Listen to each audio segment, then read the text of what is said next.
इमरान भाई हैं, अयाज भाई हैं और मोहम्मद भाई हैं और बहुत सारे साथी, सब अपने भाई हैं, सब शामिल हुए। मैं इन्हें दिल की गहराइयों से खुशामदीद कहता हूँ।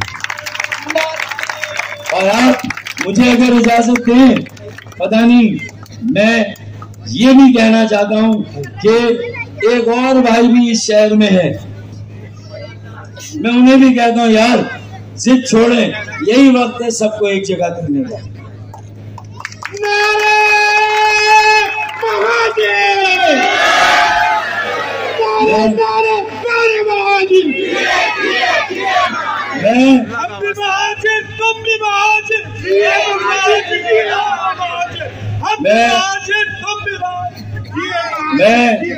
मैं आफाक भाई को भी कहता हूँ कि यार आए और आगे बढ़ते हैं इंशाल्लाह।